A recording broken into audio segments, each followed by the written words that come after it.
Welcome to Fruity Knitting. This is our first UK travel vlog for 2022. We've planned another 4-week trip around the UK to gather some more interviews for the show. As you can see, we're travelling by car again because we have heaps of luggage in the back. There's 5 suitcases and 3 of them are packed full with filming equipment. Our first destination is Amsterdam, and we hit the road a few hours ago, so we're still on the German Autobahn at the moment, and unlike some fans of the German Autobahn, we prefer to travel on the slow lane in peace. At the moment it's particularly slow, there's a bit of a traffic jam. That's right, yeah. It's actually also Pfingstmontag, which is Whit Monday, so there's no semi-trailers on the road, which we've been very grateful for. Yeah. Anyway, it's been because... very calm. Yeah. And because we've got so many different destinations, I thought it'd be fun to show you our route on a map. So that's coming up now, and then we're going to check in with you again when we're in Amsterdam. See you later. Bye. Our trip starts off in Frankfurt. From there, we'll be travelling up to Amsterdam for our first interview, and it will take us about 5 hours without stops to get there.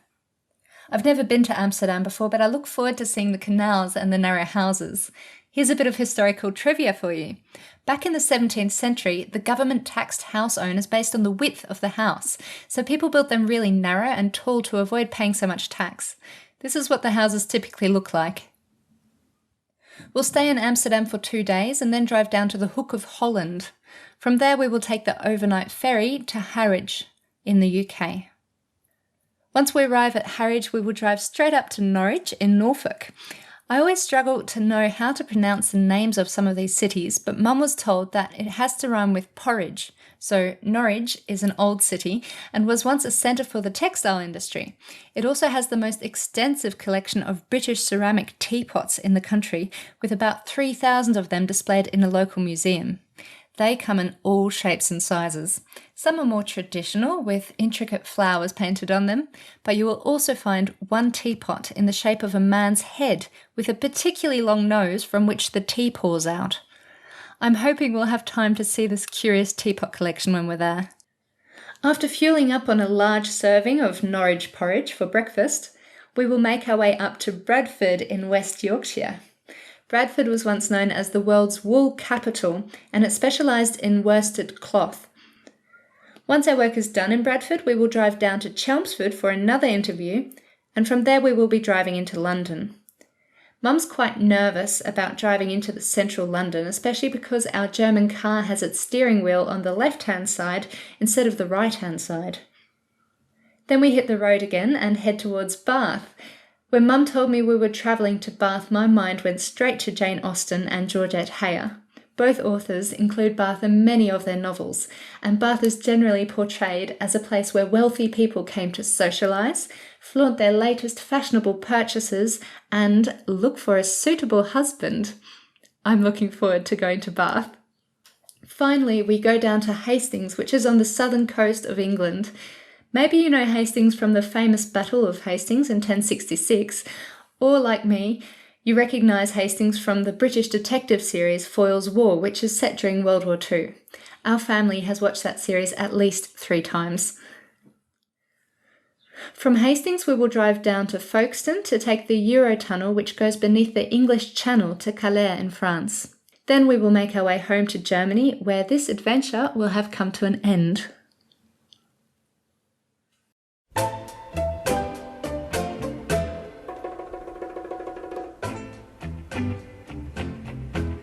You won't admit you love me, and so how am I ever to know? You always tell me, perhaps, perhaps, perhaps. A million times I've asked you, and then I ask you over again. You only answer, perhaps, perhaps, perhaps.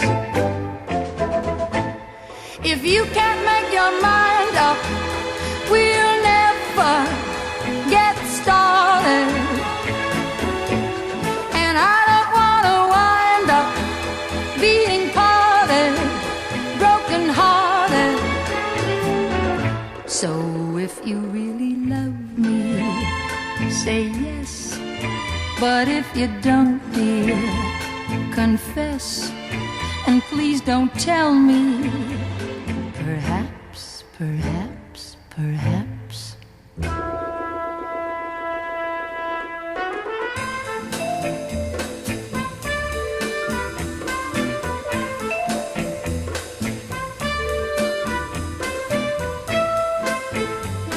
Perhaps, perhaps, perhaps. If you can't make your mind up, we'll never get started. And I don't want to wind up being parted, broken hearted. So if you really love me, say yes. But if you don't, dear, confess. And please don't tell me. Perhaps, perhaps, perhaps.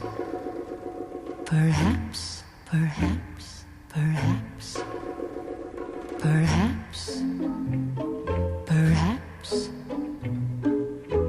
perhaps. Let me just double check before we pack up too much. I might just put it all on my computer. So tell me what your schedule is today. So if we have to do it all over again, if there's time. I don't think we will, but I will double check because I'm here now. I've never had to do the whole thing. A travel vlog. We're doing a travel vlog. Oh, you told me on yesterday. Railway. Yes. Okay, so we've got all of these. We've got that. You're going to talk about that first. Yes. So let's just have a quick little demonstration. So get one out, and so we know how that's going to look in the framing. Okay, if we get it all out. I might just push that A little out. Yeah, a little. Yeah, And we look at see the edging as well. Okay, so see how. Okay. And it's a little preview of what is coming. Okay, excellent. So it's Yes. Okay, we'll do that, and then I'm going to. Good evening. It's 7 p.m. and we're at the Hook of Holland. We're waiting in our car, about to board the ferry, and we'll cross over tonight across the channel, and we'll arrive in Norfolk tomorrow morning. So we've just spent the last 2 days in Amsterdam. The first day we were there, Madeline, poor thing, had to stay in the hotel the whole time and study. Yes, I've got an exam coming tomorrow. It's on medicine and pharmacology. So I hope that goes well. Yeah, but you've been studying well. Yeah. So while she was doing that, I was with our very first interview guest who took me around the centre of Amsterdam, and we were doing some behind the scenes footage. And it's very beautiful there. It's where all the canals are and the river boats and beautiful boutiques and cafes on every corner. So lots of bicycles everywhere. You have to be careful not to get run over. And so we sat out in the sun. It was a beautiful blue sky and gentle breeze, and we had a glass of wine and did some people watching and chatting. So that was lovely. You'll see some of that in the footage. And then earlier this morning, we packed everything up. We did the interview proper. So that's the very first interview. It's done and dusted and went very well, didn't it? Yeah, it was fun. So I'm very happy about that. Then we drove out of Amsterdam in peak hour traffic, which is a bit nerve-wracking. People don't tend to put on their blinkers here, so we're kind of crazy. But we arrived here safely and actually with plenty of time up our sleeves. So we will board the ferry and it won't leave for a couple of hours. So we'll sort of settle in, have some dinner, and then we've got an overnight cabin, which is really nice. It feels very luxurious, but everyone gets an overnight cabin, which is great. And we'll arrive about 6 o'clock tomorrow morning. Yeah, I think even a little earlier. So I hope I'm not going to be too tired for my exam. But I remember from last time it was very comfortable to sleep in that cabin. Yeah. So I'm sure we'll sleep well. And when we arrive, we've got about a couple of hours to drive to Norwich, and then we'll be there for a couple of days and we'll have our second interview.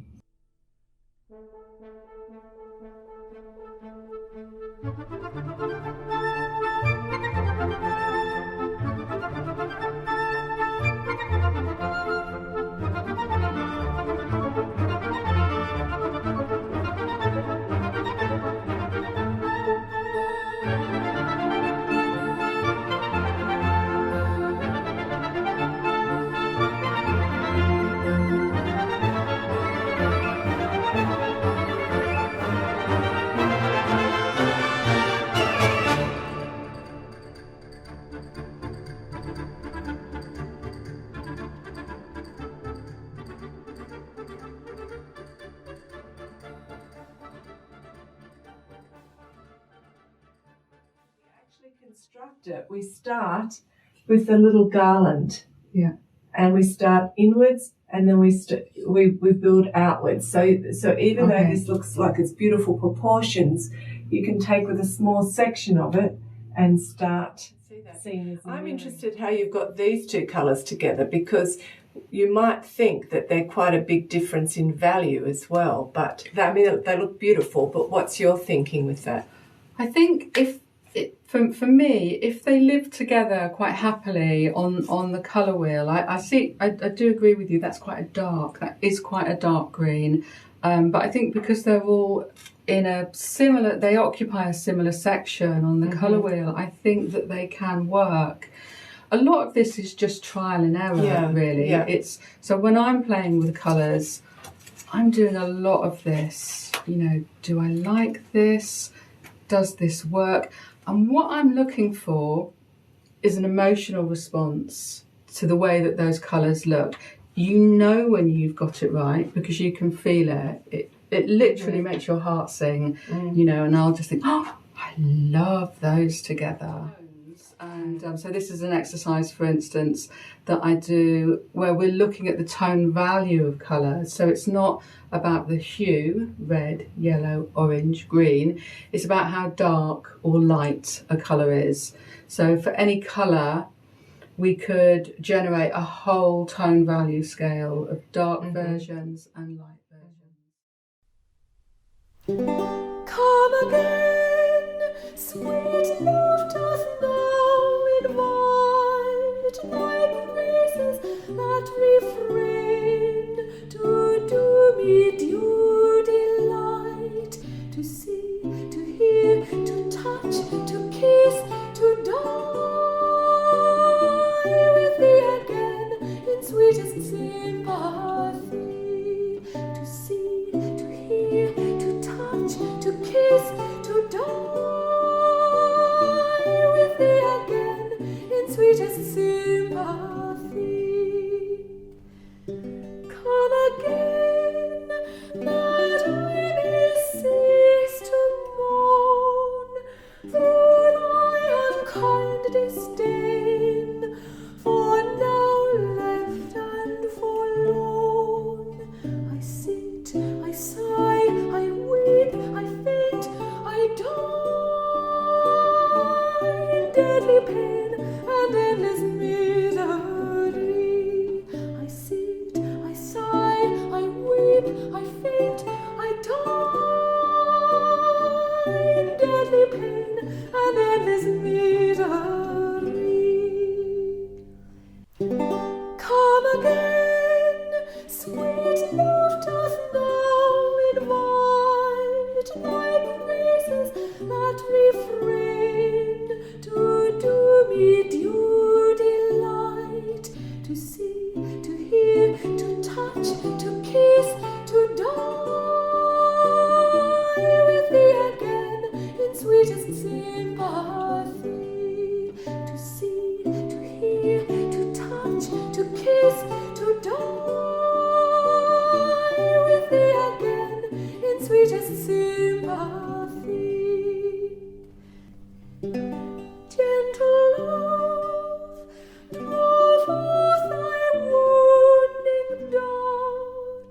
Thou canst not pierce her heart, for I that do approve by sighs and tears more hot than are thy shafts.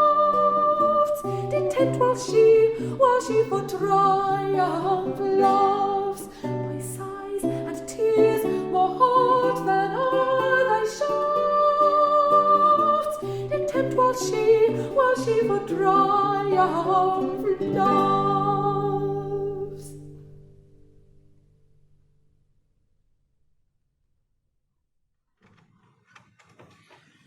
So Mum and I have been walking around the city of Norwich and the streets here, and we noticed that many places actually have the word strangers in their name.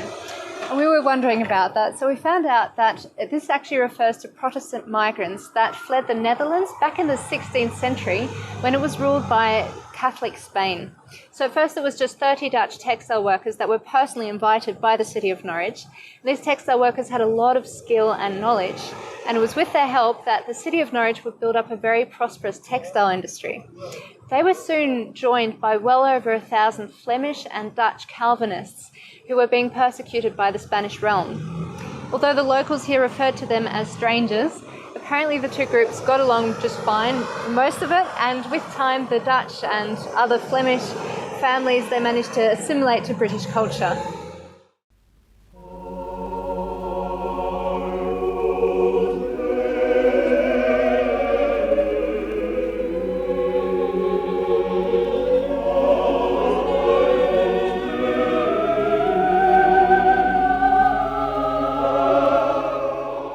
This is the Church of St. Peter Mancroft. There is a beautiful tapestry dating back to 1573 hanging in there, and it was made by the Weaver migrants as a way to say thank you for the hospitality that was shown to them.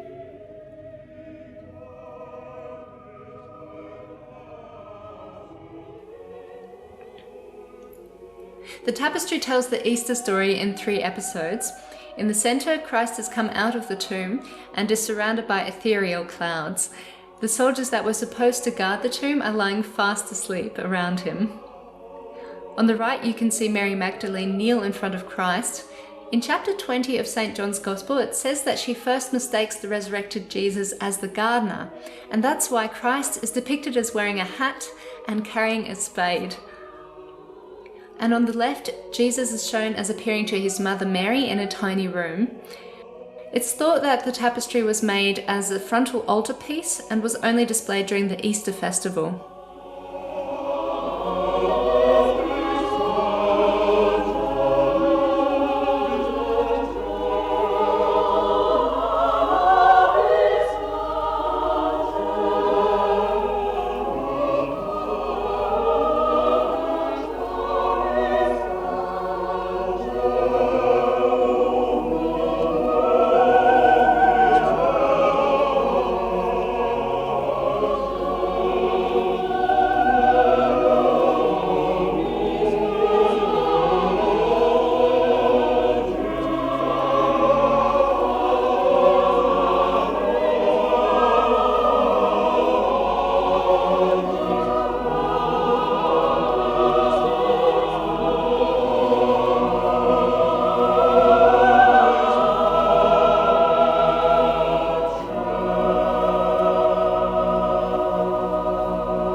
But again, we've designed the technical spec of the yarn, so the spinning twist that we put in, to get the most out of the massum, because that feels soft. If I put a lot of twist in it, it would suddenly feel very coarse. Yeah. And so we've got the balance then of the twist with the balance of the two fibres. Yeah. Okay. So that's how we managed to get such a great handle there. Okay, so this Yes. is interesting. Tell us about this one. One of the things that manufacturing makes waste, art processing, fibre, there's vacuums on all the machines, so there's loose fibre, and we remove that loose fibre so it's out of the atmosphere and we suck it away into vacuum. Virgin fibre. And this. This is our recycled, our waste, reconstituted back into fibre. Yeah. Put with that and that to make that, which ultimately gives you a craft Hannington yarn, good. Of which 50% of that is recycled. Okay, excellent. So that's why they were all together. I get it. Sorry about that. That's right. Just chuck it over there. I can put that. Or no, put it close by. Put it here. Put it fairly close by. What we can do, we don't have to go. This is quite long, so it's a long question. And I have thought about how I can get that down. Brilliant. Because I don't know how much you allowed for that. I've given you 15 minutes, but I want you to think 10. Yeah, well, I need to think 5 then.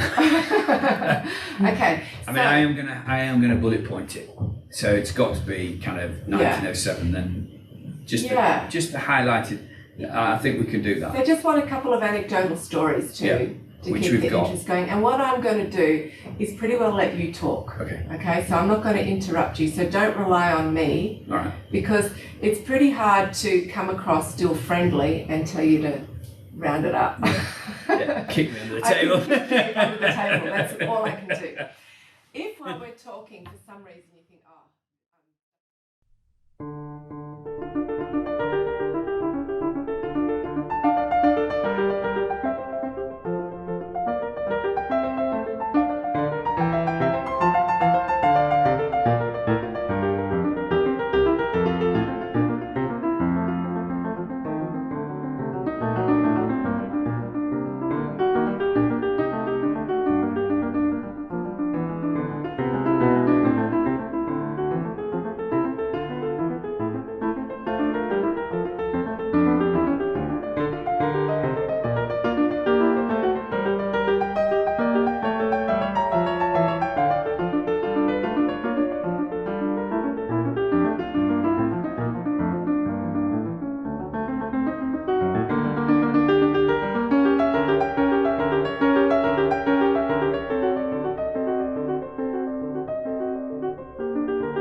Turn around when possible.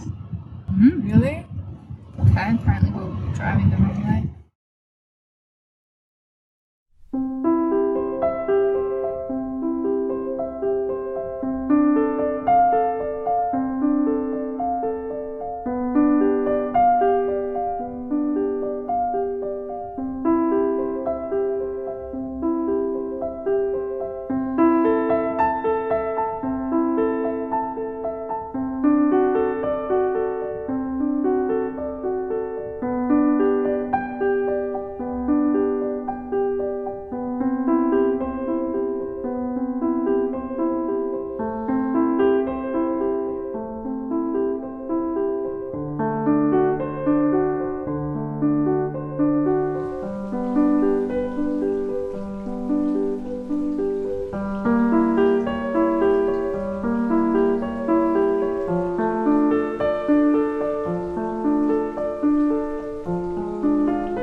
We're in West Yorkshire now and we're staying in a tiny hamlet just outside of Oakworth.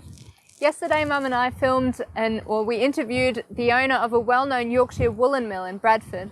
And we're really excited about this interview because the owner is extremely knowledgeable and he also let us go around his mill so we could take some footage for you guys. And by the way, Bradford was actually once known as the wool capital of the world. So back in 1800 it was still a fairly small city with a population of about 13,000 people, and it only had one single woolen mill.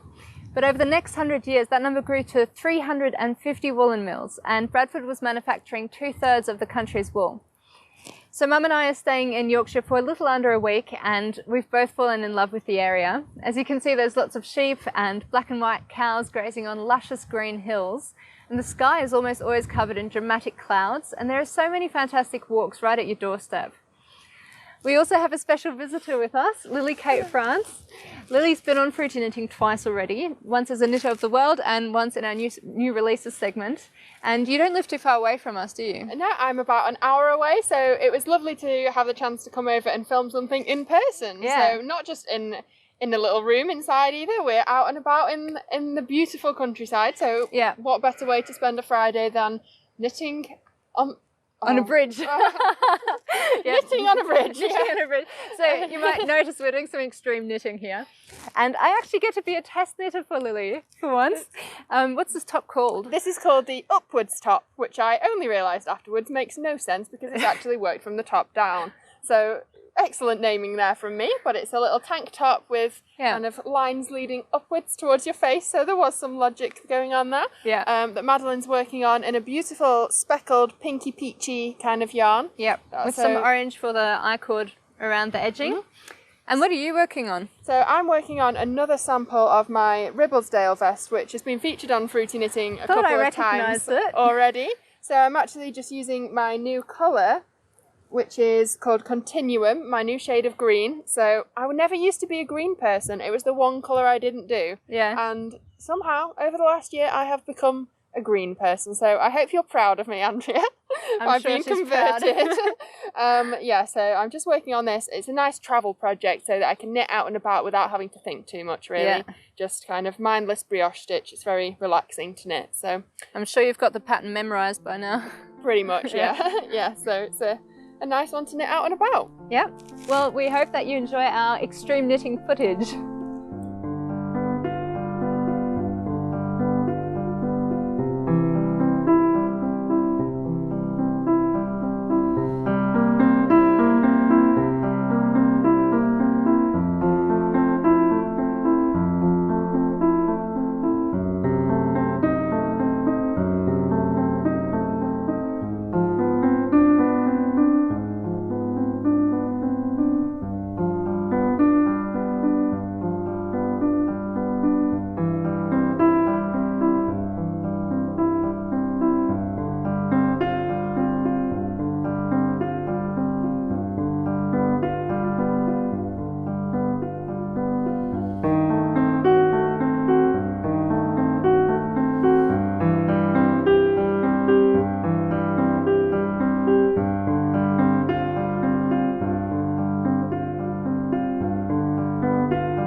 Good morning. We're on the road again. I think we're on the M62. We're travelling down to the Greater London area to Chelmsford. So we're leaving Yorkshire, which we're very, very sad about, and we're going to be spending a little bit under 1 week in Chelmsford because we've got about 3 interviews in the Greater London area, and then we're moving on to Bath. So we've left our hearts in Yorkshire. Yorkshire's got fantastic landscape. The people are really friendly. I love all of the stone houses and cottages and stone walls everywhere, and there's sheep everywhere as well. And it's very hilly. It's just a green and pleasant country. Yeah, and the place that we stayed in was a little hamlet. It was called Goose Eye. And the first evening we got there, we walked through the hamlet and we came across a pub called the Turkey Inn. It was really pretty and we had lots of laughter coming from there. So we went inside and we enjoyed a delicious dinner. We actually ended up going back there a few times, didn't we? Yeah. For several dinners. And we also had Lily with us one time. Lily Kate France came over from Preston where she lives and spent the day with us. We went hiking and then ended up in the pub for dinner. Yeah, and enjoyed lots of knitting together. And we were also really lucky with the cottage that we stayed in. It was a little cute old cottage with brick walls or stone walls, and there were lots of fantastic walks at the doorstep. Yesterday we enjoyed a lovely walk, about a 2-hour walk up to the moors, and I think that was a really nice way to say goodbye to Yorkshire. Yeah.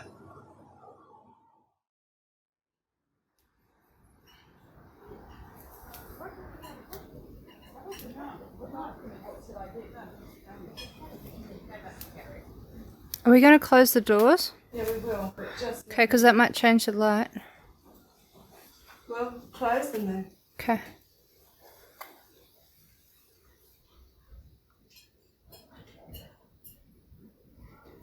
Debbie, give us a smile.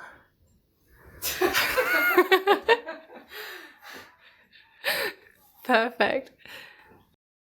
It would be their mother's knitted, but they didn't. And then suddenly it'd be, oh, my mother doesn't know, but my grandmother does. And you did think, is this the beginning of the end? But so what has happened has been brilliant, because young people have invigorated. You know, they started with the fancy yarns, which I personally didn't have a kind of empathy with, if you like, because I like, you know, stitch detail and things like that. But they were incredible in that they brought people in. You know, people could knit a scarf without having to worry about the pattern or holes. Yeah, or holes. Yeah, they did hide a multitude of things. They did, just like mohair. Yeah.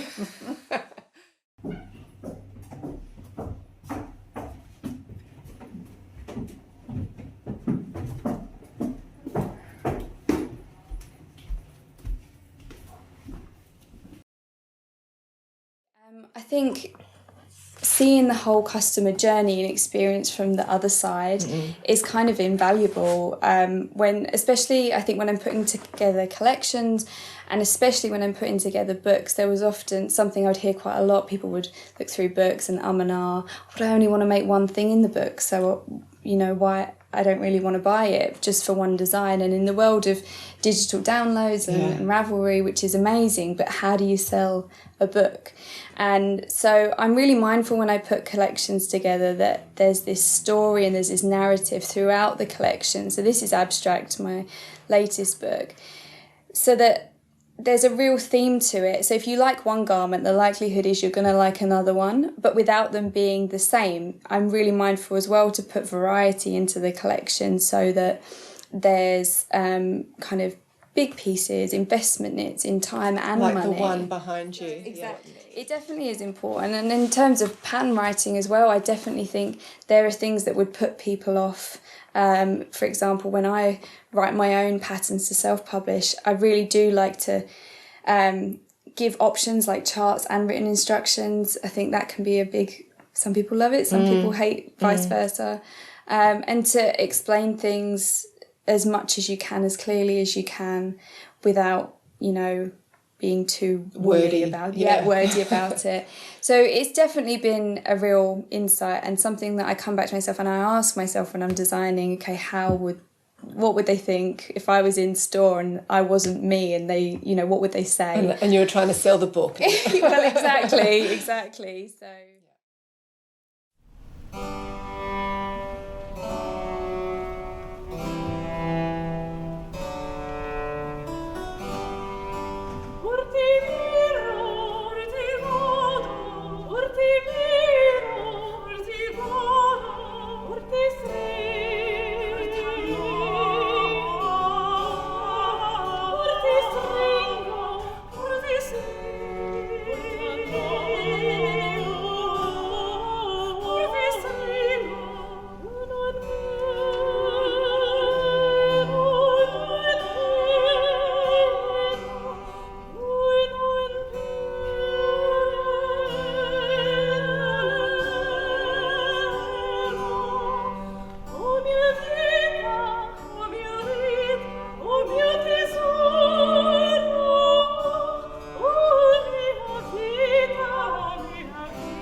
I'm walking along the Royal Crescent, which is the most famous street in Bath.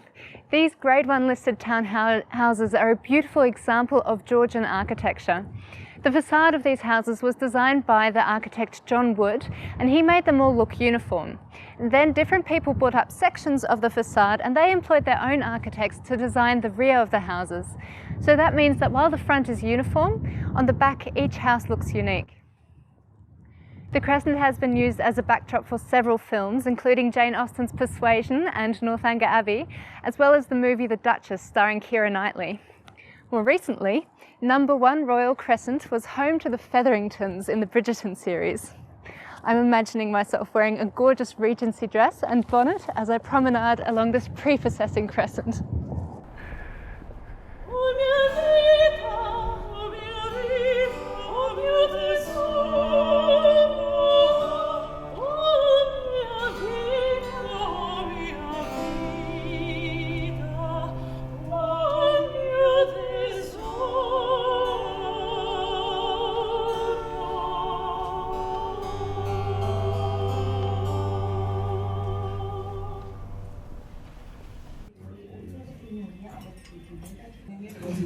And here we have a tea with Mr. Darcy. And of course there is Mr. Darcy lovingly looking over the tea room. We've got a selection of macaroons, meringues, finger sandwiches, sausage cream, and a bit of chocolate cake. Why not? Do enjoy. You're welcome.